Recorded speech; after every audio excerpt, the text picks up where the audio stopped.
자, 오늘은 요한복음 13장 18절에서 30절 말씀입니다. 지난주 우리 13장 그 전반부를 봤다면 오늘은 그 뒷부분 요한복음 13장 18절에서 30절 말씀을 함께 나누기를 원합니다. 제가 18절을 읽겠습니다. 내가 너희 모두를 가리켜 말하는 것이 아니니라. 나는 내가 택한 자들이 누구인지 알미라. 그러나 내 떡을 먹는 자가 내게 발꿈치를 들었다 한 성경을 응하게 하려는 것이니라. 지금부터 일이 일어나기 전에 미리 너희에게 일러두면 일이 일어날 때에 내가 그인 줄 너희가 믿게 하려 함이로라. 내가 진실로 진실로 너희에게 이르노니 내가 보낸 자를 영접하는 자는 나를 영접하는 것이요 나를 영접하는 자는 나를 보내신 이를 영접하는 것이니라. 예수께서 이 말씀을 하시고 심령이 괴로워 증언하여 이르시되 내가 진실로 진실로 너희에게 이르노니 너희 중 하나가 나를 팔리라 하시니. 제자들이 서로 보며 누구에게 대하여 말씀하시는지 의심하더라. 예수의 제자 중 하나 곧 그가 사랑하시는 자가 예수의 품에 의지하여 누웠는지라. 시몬 베드로가 머리짓을 하여 말하되 말씀하신 자가 누구인지 말하라 하니 그가 예수의 가슴에 그대로 의지하여 말하되 주여 누구니이까. 지금 누구에게 지금 말한 거죠? 베드로가? 예수님. 사도 요한에게서 머리짓으로 물어봐 이렇게 한 거예요. 자기가 직접 안 물어보고 사도 요한에게 직접 네가 물어봐라 여쭤봐라 그 뜻이에요. 그러니까 예수의 가슴에 그대로 의지하게 된 사도 요한이 지금 물어보는 거죠. 주여 누구십니까? 누구입니까? 라고 물어보는 거예요. 그가 누구냐고. 26절 있습니다. 예수께서 대답하시되 내가 떡 한 조각을 적셔다가 주는 자가 그니라 하시고 곧 한 조각을 적셔서 가롯 시몬의 아들 유다에게 주시니 조각을 받은 후 곧 사탄이 그 속에 들어간지라. 이에 예수께서 유다에게 이르시되 내가 하는 일을 속히 하라 하시니. 이 말씀을 무슨 뜻으로 하셨는지 그 앉은 자 중에 아는 자가 없고 어떤 이들은 유다가 돈꾀를 맡았으므로 명절에 우리가 쓸 물건을 사라 하시는지 혹은 가난한 자들에게 무엇을 주라 하시는 줄로 생각하더라. 그러니까 무슨 얘기냐면은 예수님이 유다에게 네가 할 일을 빨리 해라 라고 하는 게 물론 예수님을 파는 일이죠. 근데 제자들이 알아듣기로는 유다가 그 재정을 맡고 돈깨를 맡고 있으니까 명절에 이제 절기가 얼마 안 됐으니까 절기에 쓸 물건을 사라는 그 일을 속히 하라. 네가 맡은 일을 빨리 하라. 이렇게 알아들었다는 얘기로 이해했다는 거죠. 마지막 절 같이 읽습니다. 유다가 그 조각을 받고 곧 나가니 밤이러라. 아멘. 자, 오늘 요한복음 13장 18절 30절 말씀 가지고 나눌 제목을 당신의 선택, 후회인가 회개인가 이런 제목이에요. 영어 제목 Your call, regret or repentance. 이런 제목을 나누겠습니다. 여러분 우리 인생에서 참으로 많은 선택을 하게 되죠. 우리 인생에는 참으로 많은 선택이 있어요. 작은 선택 또는 어떤 중대한 일에 대한 선택. 어쨌든 늘 선택을 해야 돼요. 아침에 일어나면은 오늘은 무슨 옷을 입고 나갈까? 특히 여자분들 이 옷 입어봤다 저 옷 입어봤다 많이 선택하시죠? 저도 그런 편이에요. 무엇을 먹을까? 오늘은 뭘 먹지? 생각을 하게 되죠. 가정주부들 특히 그렇죠. 젊은이들은 어느 학교 내가 진학을 해야 될까? 선택을 해야 돼요. 나는 어느 직업을 가져야 될까? 선택을 해야 돼요. 작년 돼서는 어때요? 가정을 어떻게 내가 꾸려내가 나가야 될까? 우리 자녀들은 어떻게 내가 교육을 시켜야 될까? 홈스쿨링을 해야 될까? 학교를 간다면 어느 학교를 가야 될까? 어느 지역을 선택해야 될까? 다 선택이에요. 더 나이가 드신 분도 마찬가지죠. 노년분도 마찬가지죠. 우리에게서 선택은 절대로 예외가 없습니다. 누구나 다 선택을 해야만 합니다. 하루의 삶 속에 내가 하나님을 바라보는 삶을 살 것인가? 아니면 내가 불평과 원망 속에 살 것인가? 이것도 하나의 선택이에요. 선택이 없는 삶은 존재하지가 않습니다. 심지어 아니야 나는 그 어떤 것도 선택하지 않을 거야. 나는 아무것도 선택하지 않을 거야. 이렇게 말하는 것 역시 또 다른 나의 선택이에요. 내가 아무것도 선택하지 않을 거라는 걸 선택한 거예요. 그렇죠? 결국 우리의 인생은 다 선택을 할 수밖에 없는 인생이라는 거예요. 여러분, 역사를 돌이켜볼 때 한 사람의 운명이 어떤 선택을 통해서 바뀐 것을 성경을 통해서 우리가 알게 됩니다. 모세는 바로의 궁궐에서 지낼 수 있는 그것 안락한 삶을 버렸어요. 대신에 고난을 받는 자신의 백성들을 선택했어요. 그래서 그는 이스라엘의 지도자가, 위대한 지도자가 될 수 있었어요. 여호수아는 어때요? 여호수아는 성경에 이렇게 나오죠. 오직 나와 내 집은 여호와만을 섬기겠다 라고 선택했어요. 그렇게 함으로 인해서 그 결단이 그 민족의 전체의 방향을 바꾸는 어떤 계기가 됐어요. 그리고 이와 반대로 사울왕은 하나님에 대한 순종을 선택하지 않았어요. 뭘 선택했냐? 자신이 옳다고 생각하는 자기의 생각을 선택했어요.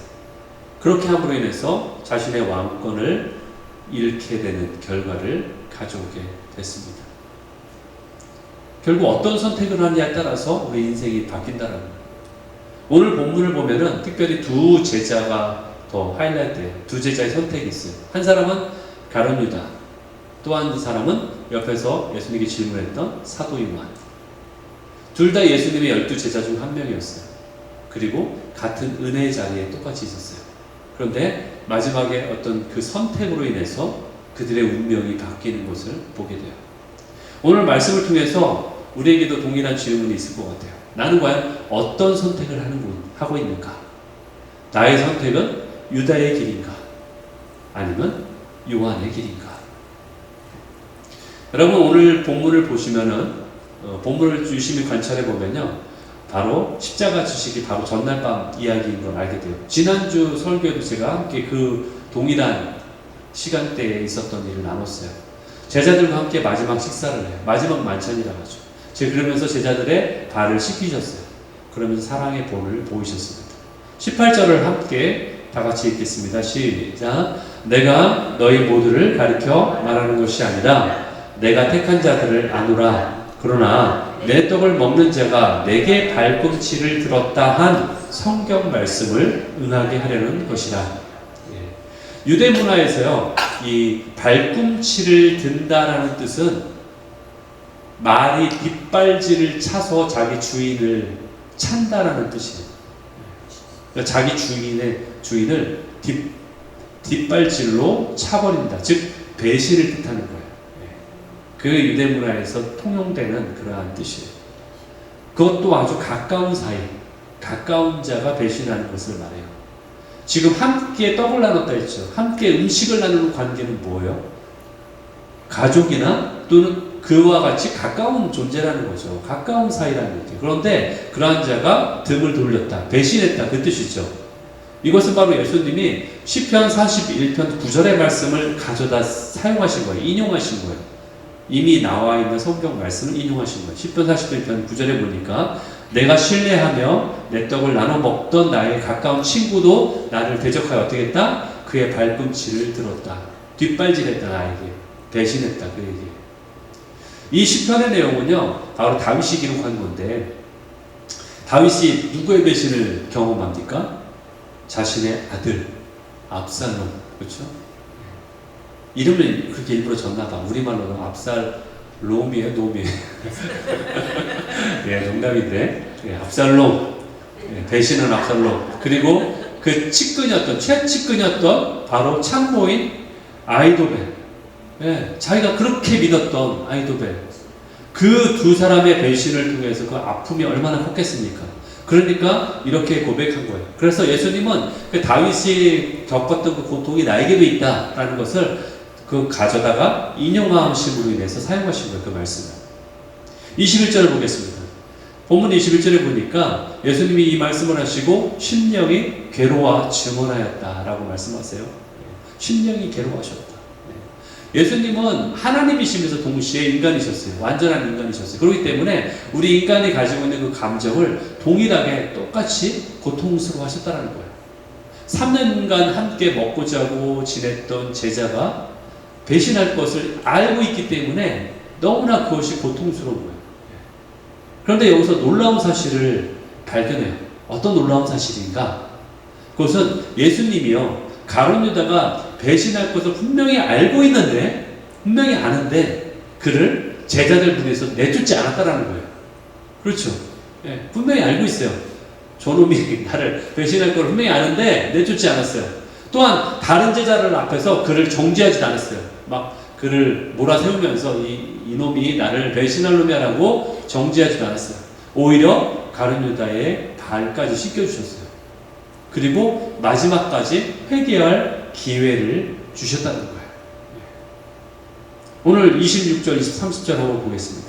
거기 보니까 예수님이 떡 한 조각을 적셔다 주는 자가 그니라 하면서 가룟 유다에게 주니까 조각을 받은 후에 사탄이 어떻게 됐다?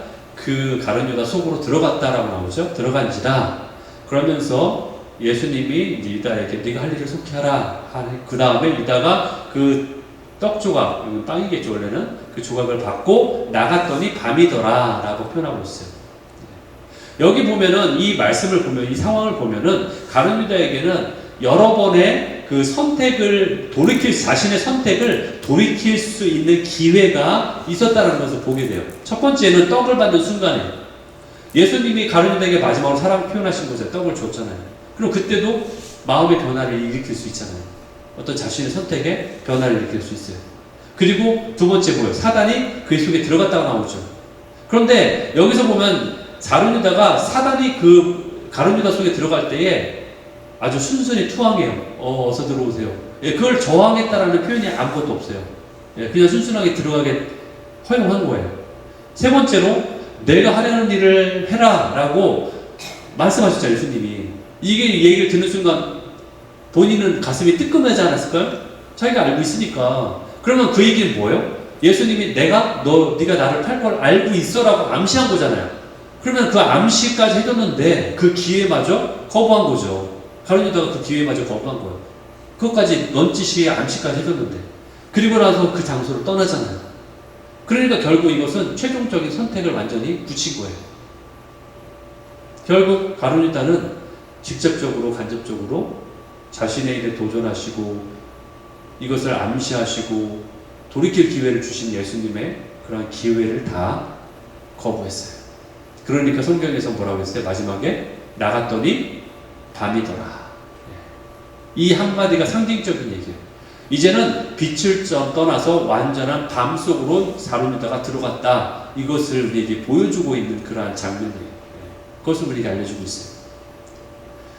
본문에서 보니까 중요한 표현이 뭐냐? 사단이 그 속에 들어갔다라고 표현하고 있어요.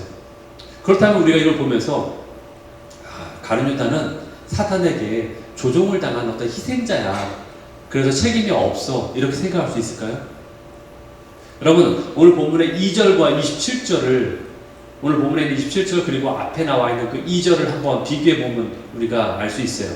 2절에 보니까 이렇게 나와 있어요. 마귀가 벌써 시몬의 아들 가룟 유다의 마음에 예수를 팔려는 생각을 넣었다라고 되어 있죠. 그런데 오늘 본문의 27절을 보니까 사단이 그의 속에 들어갔다라고 나오고 있어요. 두 편이 서로 달라요. 그러니까 2절에서는 사단이 악한 생각을 넣어준 거예요. 그런데 27절에 보니까 사단이 완전히 가룟 유다 속에 들어갔다라고 나오는 거예요. 이걸 통해서 우리는 사단이 우리 안에 어떤 영향력을 행사하는 그 단계를 볼 수 있어요. 단계적 과정을 볼 수 있어요. 첫 번째는 사단은요, 처음에는 우리에게 악한 생각만을 넣어줘요. 불러일으켜요. 그래서 영향력을 행사하고 있어요. 그런데 그 악한 생각을, 두 번째로 악한 생각을 우리가 거절하지 않고 계속 내가 품고 있게 된다면은 세 번째 단계에서 어떻게 돼요? 결국에는 사단이 우리 안에 완전히 지배하게 된다는 거예요. 그것이 바로 사단이 우리에게 들어오는 과정을 보여주고 있는 모습이라는 거예요. 여러분, 사탄은요 결코 우리 안에 강제로 들어오지 못합니다. 가룟 유다가 그의 악한 생각을 거절하거나 떨쳐내지 않았기 때문에 그 가룟 유다 안으로 들어올 수 있는 합법적인 출입권을 허용한 거예요. 말하자면 영주권을 내준 거야. 가룟 유다가 사단에게 너 이제 내 안에 마음껏 들어올 수 있는, 나를 지배할 수 있는 허용권을 허락한 거예요. 문을 열어준 거예요. 그래서 완전히 들어왔다라고 27절에 나와 있는 거예요. 이 말씀은요, 결국 창세기 4장 7절의 말씀이 실현된 거예요. 창세기 4장 7절에 보니까 죄가 내 문 앞에 엎드려 있다. 도사리고 있다는 얘기예요. 죄가 너를 원하나 지배하려고 원하지만 너는 죄를 다스릴 줄 알아야 된다. 죄가 너를 완전히 장악하지 못하게 해야 된다라고 나와 있는 거예요. 그러나 가룟 유다는 그렇게 하지 못했다라는 거예요. 그러면서 마태복음 27장, 오늘 본문이 아니라 마태복음 27장을 보면요, 가룟 유다의 최후의 모습이 나와요. 어떻게 되는지 결국 나옵니다. 여기 보니까 3절에 보니까 그때 예수를 판 유다가 그의 정죄됨을 보고 스스로 정죄의식을 느꼈다는 거예요. 정죄됨을 보고 스스로를 뉘우쳤다고 나와요. 스스로를 뉘우쳤다. 뉘우쳤다. 그리고서 그 은 30을 대제사장과 장로들에게 도로 갖다 주면서 말하기를 나는 무죄하다. 그러나 무죄한 죄를 나는 무죄한 죄를 팔고 죄를 범하였다. 그러니까 내가 죄를 졌다는 얘기죠. 무죄하신 그 예수님을 팔아서 내가 죄를 범했다. 근데 그게 바로 너희들 때문이야. 내가 이 돈 다시 갖다 준다. 그러면서 그들에게 주는 거예요. 그러니까 그들이 뭐라고 해요? 그것이 우리랑 무슨 상관이냐? 네가 당할 몫은 네가 당해라 라고 말하는 거예요. 그러니까 가룟 유다가 은을 성소에다가 던져두고, 그걸 거기다 던져두고 스스로 물러가서 몸베어 죽었다. 이렇게 나와 있어요. 여러분, 여기서 지금 보시면은 뉘우쳤다라는 표현이 있죠. 이 마태복음에 나와 있죠. 이 마태복음의 저자인, 기록자인 마태가 이 사용한 단어 뉘우쳤다, 한글로는 이렇게 되어 있는데 이 단어를 우리가 유심히 볼 필요가 있어요. 마태는요, 뉘우쳤다 라는 표현을요, 회개에 해당하는 메타노에오라는 헬라어를 사용하지 않았어요. 여기 뉘우쳤다가 회개가 아니에요. 메타노에오라는 헬라어 대신에 뭐를 썼냐면은 메타멜로마이라는 후회한다라는, 뉘우쳤다라는 말이 회개가 아니라 후회했다라는 단어를 지금 쓰고 있다는 거예요. 일부러 마태가 그것을 강조하고 있다는 거예요. 무슨 얘기냐? 가룟 유다가 회개한 것이 아니라 단지 후회했다 이 얘기예요. 여기서 우리가 알 수 있는 게 뭐냐? 회개랑 후회랑은 다르다라는 거예요. 내가 회개하는 거하고, 하나님 앞에 회개하는 거하고 내가 후회하는 거하고는 다르다는 거예요. 그러면 가룟 유다의 행동을 통해서 회개와 후회가 어떻게 다른지를 한번 보기 원합니다. 첫 번째, 감정적인 동요가 일어났죠. 가룟 유다에게. 아까 뭐라고 했어요? 자기의 정죄됨을 보았다는 얘기죠. 정죄됨을. 그거는 뭐예요? 마음에 죄책감이 들었다는 얘기예요. 마음에 죄책감이 드는 거예요. 죄책감이 들었다고 해서 그게 회개는 아닌 거예요. 그냥 죄책감만 든 거예요. 죄책감이 들고 후회의 감정이 생긴 거예요. 그러면 그 얘기는 뭐냐면은 우리가 눈물을 흘린다고 해서 다 회개는 아니라는 거예요. 그것을 아셔야 돼요. 내가 감정의 동요가 일어나고 죄책감을 스스로 자책한다고 해서 그것 자체가 회개는 아닌 거예요. 두 번째, 책임져 가는 걸 보게 돼요. 가룟 유다는 대제사장에게 가가지고 장로들에게 가서 너희가 나를 부추겼기 때문에, 너희 때문에 이렇게 된 거야. 이 돈을 내가 안 받았어야 되는데 너희 때문에 내가 부추김을 당해서 이렇게 할 수밖에 없었어라고 책임을 전가시키는 걸 보게 돼요. 결국 이것의 원인은 너희들이야 라고 얘기하는 거죠. 내가 그런 마음을 스스로 가진 게 아니라 너희들이 나를 돈을 주고 부추겼기 때문이야 라고 책임져 가는 걸 보게 되죠. 이것은 후회예요. 회개가 아니라는 거예요. 세 번째로, 실제적인 어떤 해결책이 아니라 다른 해결책을 지금 간 거예요. 다른 해결책이 뭐예요? 바로 돈을 갖다 주는 거예요. 나는 돈 받았던 거를 내가 그냥 갖다 주면 나는 깨끗하잖아. 받은 게 없으니까 나는 무관한 거야. 이제 나는 상관이 없어. 나는 죄가 없어. 돈을 그냥 갖다 주는 거죠. 그러니까 너희도 다시 예수를 풀어주든가 막 그렇게 해. 라고 일종의 말하는 그런 얘기죠. 그렇죠? 그러니까 그런 것을 회개가 아니라는 거죠. 마지막으로, 회개와 달리 후회는 어떻게 결론이 지어지는가? 자살로 끝나죠. 소망이 아니라 절망으로 끝나는 거예요. 회개는요, 소망으로 끝이 나요. 회개는 소망이에요. 그러나 후회는요, 절망으로 끝이 나는 거예요. 자기 자신을 그냥 스스로 목숨을 끊는 절망으로 끝이 나는 것이 바로 후회예요. 그러니까 가룟 유다는 아까 뉘우쳤다는 표현을 썼지만 마태가 그것을 다른 헬라어로 썼던 것처럼, 사용했던 것처럼 회개가 아니라 후회했다라는 거예요. 만약에 가룟 유다가 진정으로 회개했다면 어떻게 행동했었어야 하는가? 대제사장 앞으로 가는 것이 아니라 하나님 앞으로 나갔어야 돼요. 돈을 돌려주는 것이 아니라 용서를 구했어야만 하는 거예요. 자살이 아니라 십자가 밑에 무릎을 꿇었어야 하는 거예요. 절망이 아니라 소망을 찾으려 노력했어야 하는 거예요. 결국 가룟 유다는 회개가 아니라 후회를 한 것뿐이에요. 그런데 여러분, 사실 가룟 유다만 예수님을 배신한 게 아니었죠. 그렇죠? 베드로를 비롯한 모든 제자가 다 예수님을 배신했어요. 요한복음서만 보면은 가룟 유다만 배신자처럼 보여요. 그러나 마태복음을 보면은 뭐라고 나오는가? 모든 제자들이 다 예수를 버리고 도망갔다, 배신했다라고 나와요. 그 얘기는 뭐냐? 가룟 유다는 조금 더 능동적인 배신을 했다면 제자들은 조금 덜 능동적인, 수동적인 배신을 한 것뿐이에요. 그런데 배신한 건 똑같다는 얘기예요. 베드로는 어땠어요? 예수님을 모른다고 3번이나 부인했죠. 저주까지 했어요. 야고보와 요한도 내가 예수님과 함께 죽겠다고까지, 예수님 마시는 잔을 내가 마시겠다라고 했는데 역시 도망갔죠. 나머지 제자들 똑같아요. 뿔뿔이 다 흩어져 버렸어요. 어떤 방식으로든 예수님을 배반했습니다. 그렇다면 제자들만 예수님을 팔았습니까? 배신했습니까? 아니에요. 그렇지 않습니다. 사실 우리 모두가 그렇게 했어요. 여러분, 십자가에 못 박은 못을 박은 일이 누구의 잘못이냐고 물어봤을 때 정말 믿지 않는 사람들은 그거는 그 못 박은 팔아버린 가룟유다의 잘못이겠지, 아니면 못 박은 로마 병정의 잘못이겠지, 아니면 그렇게 만든 종교 지도자들 잘못이겠지, 이렇게 얘기하겠죠. 아니면 좀 더 크게 얘기하면 저 유대인들, 예수님 못 박은 유대인들 잘못이겠지 라고 얘기하겠죠. 나의 잘못은 아니라고 얘기하겠죠. 그러나 실제로는 우리도 예수님을 못 박은 자다. 우리도 예수님을 배신한 자다. 사실 우리 모두가 그렇게 살아가고 있어요. 우리 모두 예수님에 대한 자신의 기준, 자신의 기대, 그걸 가지고 살아가요. 학생이라면 하나님, 제가 원하는 대학에 합격시켜주세요. 그러면 평생 예수님을 잘 믿겠습니다. 직장인이라면 하나님, 승진만 시켜주세요. 그러면 11조를 더 많이 하겠습니다. 사업가라면 하나님, 이 사업이 잘 되게 해주세요. 그러면 교회 건축 헌금을 더 많이 내겠습니다. 만약에 병든 환자라면 하나님, 이 병만 낫게 해주신다면 제가 주님을 위해서 제 목숨까지 바칠 정도로 선교사로까지 희생하겠습니다. 이런 기도 해보신 적 있지 않으신가요? 이것이 바로 조건부 신앙의 위험성이에요. 문제는 우리가 하나님을 내 문제를 해결할 해결사로 생각하고 있다는 거예요. 내 소원을 들어주는 그러한 자로 생각하고 있다는 거예요.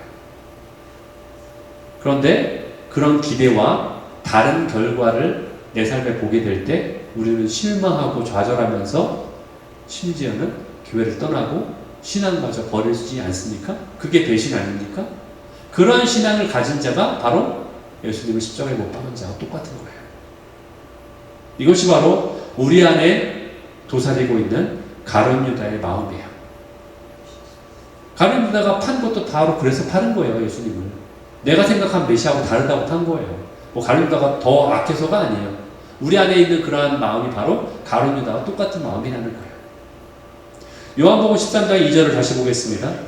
마귀가 벌써 시몬의 아들 가룟 유다의 마음에 예수를 팔려는 생각을 넣었더라. 사단은 우리 마음에 직접 생각을 이렇게 넣어줘요. 악한 생각들을. 예를 들어서 이런 생각이 우리 마음에 들어오죠. 아, 이 정도의 죄쯤이야. 이 정도 죄 짓는 것쯤이야. 다들 그렇게 살잖아. 저 사람도 죄 짓고, 저 장로라는 사람도, 저 집사라는 사람도 저렇게 살고 있는데 나만 그런 게 아닌데 왜 그래요, 주님? 하나님이 정말 계시다면은 왜 이런 일이 일어나겠어? 나를 막으시겠지. 내가 죄 짓는 것까지 막으시겠지. 하나님이 안 계시니까 이럴 거 아니야. 교회 다니는 사람들 다 똑같아. 나만 그런 게 아니야. 하나님은 나를 사랑하지 않는 것 같아. 이러한 생각들을 우리의 마음에 집어넣어요. 그게 사단이 우리에게 영향력을 끼치는 그런 모습이죠. 그런데 너무나 많은 그리스도인들이요, 이러한 우리 안에 있는 내면에 이런 악한 생각들을 가지고 뭐라고 착각하냐면은, 아, 이건 내 생각이야 라고 착각해요. 이해하시나요? 이건 내 생각이야 라고 착각하고 있어요. 그러면서 내 생각이기 때문에 이 생각이 맞다라고 수긍하며 산다니까요. 이것을 내 것이라고 품고 살아가고 있다라는 거예요. 그게 문제라는 거예요. 이것이 사단이 주는 생각이라고 생각하면 이걸 떨쳐낼 텐데, 이것이 내가 생각하고 있는 이성적인 판단의 생각이야, 내 생각이야라고 생각하니까 이거를 심지어는 사랑하면서 품고 살아가고 있다는 거예요. 수긍하고 인정하고 있다는 거예요. 이 생각이 맞다라고. 어느 정도 맞는 얘기예요. 그래, 맞아, 다들 그렇게 생각하고 있어. 이것이 문제라는 거예요. 분명히 말씀드리는데, 이러한 생각들은 모두 사탄이 우리 마음에 넣어주는 생각이라는 거예요. 그걸 객관화시킬 때 우리가 그것을 막으려고 하는 저항을 할 수 있다는 거예요. 사탄은요, 우리 잠재의식의 토양 깊숙이 거짓말을 심으려 하고 그 안에 뿌리를 내리게 만드는 게 사탄이 하는 일이에요. 요한일서 4장 1절, 그래서 이렇게 얘기하고 있어요. 사랑하는 자들아, 영을 다 믿지 말아라. 네 생각을 다 믿지 말아라. 오직 영들이 하나님께 속했는지를 분별해라. 이 생각이 하나님 거로 온 건지 분별해라. 그걸 우리에게 말하고 있다는 거예요. 우리 안에 내면의 목소리가 어디서 왔는지 분명히 알아라. 나는 악해서 그래. 나는 악해서 이 생각이 내 생각이야. 나는 원래 나쁜 놈이야. 이렇게 생각하지 말아라. 하나님께로 온 것인지, 사탄으로부터 온 것인지, 아니면 내 자신의 욕망으로부터 비롯된 것인지 분별해라. 이제 여러분은 오늘 본문이 말하는 핵심에 지금 도달하고 있어요. 그것은 뭐냐? 하나님께서는 우리 모든 인간에게 두 가지 선택의 자유를 주셨어요. 자유의지를 주셨잖아요. 우리가 선택할 수 있는 자유를 주셨단 말이에요. 두 가지 선택. 첫 번째, 여러분이 죄를 지을 선택을 할 자유. 이게 첫 번째 선택이에요. 그럼 두 번째 선택은 뭘까요? 회개를 선택할 자유예요. 두 가지 선택의 자유가 다 우리에게 있어요. 여러분에게 너는 무조건 죄만 져야 돼라고 하지 않아요. 어느 누구도. 강요하지도 않고요. 그러나 또 어느 누구도 여러분은 회개만 해야 되라고 말하지도 않아요. 강요하지도 않아요. 두 가지의 선택의 자유가 분명히 있다. 우리는 다 자유인이에요. 아멘? 두 가지 선택의 자유가 우리에게 있다는 거예요. 이것은 단순한 개념이 아니에요. 하나님의 놀라운 은혜예요. 동시에 엄청난 책임이에요. 우리에게. 하나님은 우리를 로봇으로 만들지 않았습니다. 억지로 선을 행하도록 하지 않았어요. 이 말을 반대로 하면 역으로 억지로 악을 막지도 않으세요. 하나님이. 우리에게 선택할 자유를 주셨기 때문이에요. 그런데 가룟 유다는 뭘 선택했습니까? 첫 번째 선택에서는 예수님을 배신하는 죄를 선택했어요. 예수님을 배신할 죄를 선택했어요. 그렇죠? 두 번째 선택에서는 어떤 걸 선택했어요? 회개할 기회를 선택하지 않고 자살을 선택했어요. 두 번째 회개의 선택에서는. 결국 두 번 다 나쁜 쪽만 선택했어요. 가룟 유다. 중요한 것은 가룟 유다에게도 두 번의 선택의 기회가 분명히 있었다는 거예요. 제가 말한 건 큰 맥락에서 두 번이지 사실은 두 번의 기회가 아니죠. 여러 번의 그 시간의 기회들이 있었잖아요. 크게 봤을 때 두 번의 기회가 있었다는 얘기예요. 예수님은 마지막까지 가룟 유다에게 회개의 문을 열어주셨어요. 그의 발을 씻기실 때도 사랑을 보이셨잖아요. 너희 중 하나가 나를 팔 것이라고 암시하면서도 은근히 가룟 유다가 돌이킬 것을, 회개할 것을 요청했는데 그것도 마다했어요. 직접 떡을 건네주시면서 마지막 사랑 표현까지도 거부한 거예요. 사실은 아직 늦지 않았다, 돌아와라, 이러한 예수님의 음성을 거부한 거예요. 만약에 한번 이렇게 상상을 해볼까요? 만약에 정말로 가룟 유다가 회개했다면 어떻게 됐을까? 가룟 유다가 정말 회개했다.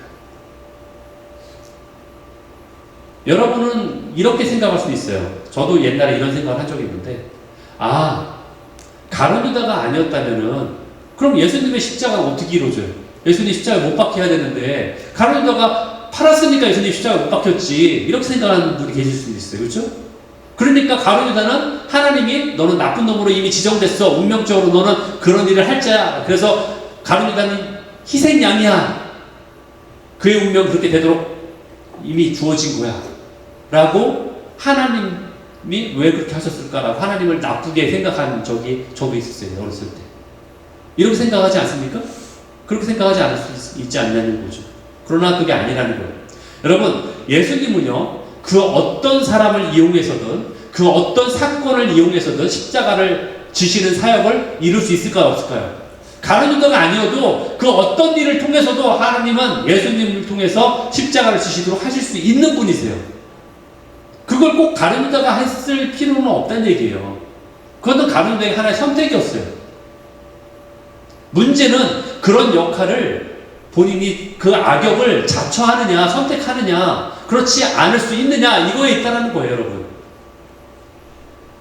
아니 나중에 그 선택을 했을지라도 예수님을 팔았을지라도 늦게라도 회개할 자리로 나올 수 있지 않냐라는 거죠.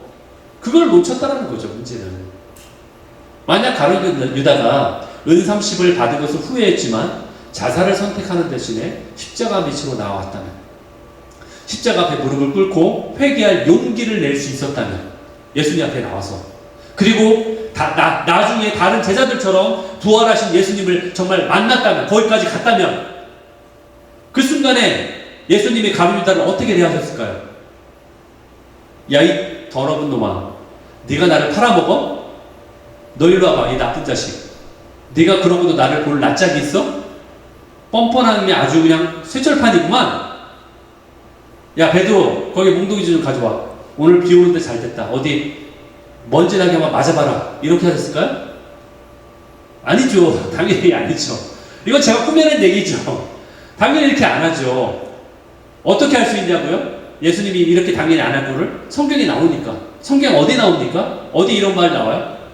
예수님은 가룟 유다가 자신을 종교 지도자들에게 넘길 걸 이미 다 알고 계셨어요. 그럼에도 불구하고 예수님은 우리가 본 그 본문에 있는 것처럼 가룟 유다를 사랑으로 대하셨다는 거죠. 그걸 보면서 우리가 충분히 알 수 있지 않습니까? 만약에 가룟 유다를 그렇게 전과 같이 반응을 보이실 것이 아니라면은 가룟 유다의 발을 씻겨주는 세족식을 고사하고 마지막 만찬이 정말 가룟 유다의 마지막 만찬이 되도록 흠씬 두들겨 패줬을 거예요. 그런 예수님이 아니라면. 그러나 그렇게 안 하셨잖아요. 분명히 예수님은 회개하는 가룟 유다에게 유다야, 내가 너를 용서한다. 이제 일어서라. 나와 함께 가자. 이렇게 말씀하셨을 거예요. 만약에 가룟 유다가 자살이 아닌 회개를 선택했다면 그는 성경의 배신의 아이콘이 아니라 회개하고 돌아온 탕자의 실제적인 인물로서 기념되었을 거예요. 베드로가 예수님을 3번이나 부인하고 저주하고도 용서함을 받아서 교회의 기둥처럼 사용됐던 것처럼 가룟 유다도 놀라운 회복의 증인처럼 되었을 거예요. 여러분, 이것은 단순한 상상이 아니에요. 이것은 바로 복음의 능력이에요. 가장 절망적인 상황에서도 가장 큰 죄를 지었다라고 생각되는 순간에서마저도 회개하면 용서받을 수 있다는 것이 진정한 복음이지 않습니까? 이것을 믿는 것이 진정한 복음의 능력이지 않습니까? 어떻게 이런 일이 가능해요? 예수 그리스도의 피의 권세는요, 이 땅에 있는 그 어떤 죄보다 크시기 때문에 그래요. 그래서 그것이 가능한 거예요. 우리가 지금 어떤 죄보다 크신 능력이기 때문에. 요한일서 1장 7절, 그 아들 예수의 피가 우리의 모든 죄에서 깨끗하게 할 것이다. 예외 없이 모든 죄에서, 모든 죄. 심지어는 예수님 오른편에 달렸던, 살인했던 강도마저도, 사람을 죽였던 강도마저도 목숨이 다는 그 마지막 순간에 회개했을 때 낙원에 있게 하신 그 능력을 말씀하시는 거예요. 가룟 유다도 충분히 용서받을 수 있습니다.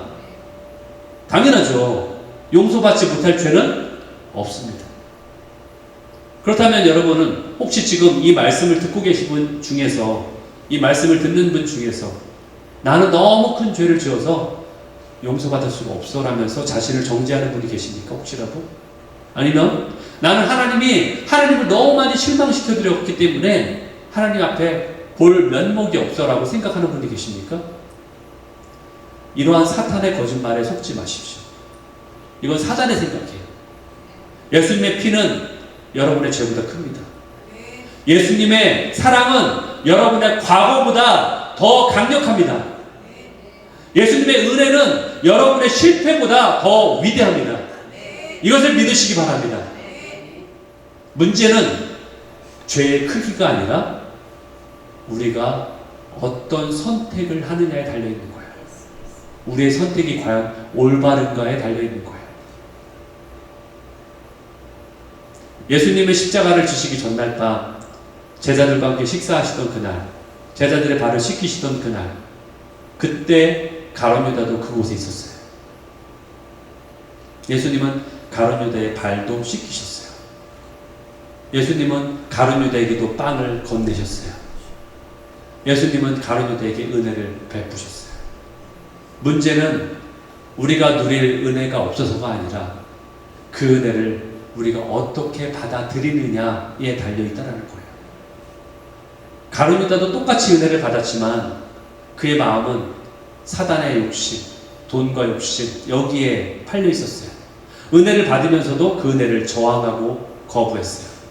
그런데 사도 요한은 어땠어요? 예수님의 가슴에 기대어 그 사랑을 받았죠.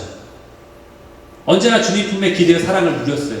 그 사랑을 누렸던 자가 사도 요한이었어요. 심지어는요, 사도 요한이 자기 자신을 요한복음에 소개하면서 예수님이 사랑하는 제자라고 스스로를 그렇게 불렀던 자예요.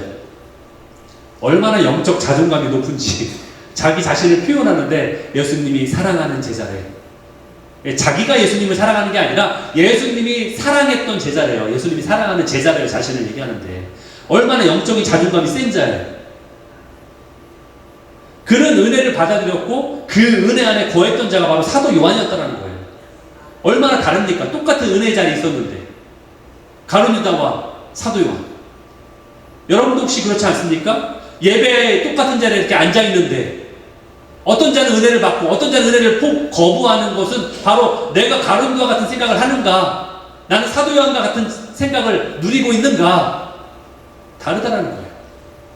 우리의 선택이 뭐냐는 거죠. 은혜의 자리에 있는 것으로 충분하지 않습니다, 여러분. 은혜를 받아들이는 선택이 있어야 된다는 거예요. 하나님은 우리를 로봇처럼 만들지 않았어요. 강제로 사랑하도록 그렇게 프로그래밍 하지 않았어요. 왜냐하면 강제된 사랑은, 억지로 된 사랑은 사랑이 아니기 때문에 그래요. 그래서 우리에게 자유의지를 주신 거예요. 사랑하는 성도 여러분, 가룟 유다는 회개할 기회가 있었지만 후회했고 자살을 선택했어요. 그렇다면 우리는 어떤지 한번 돌아보기 원합니다. 우리에게는 아직 기회가 있지 않습니까? 가룟 유다는 삶이 끝났어요. 이미 끝난 거예요.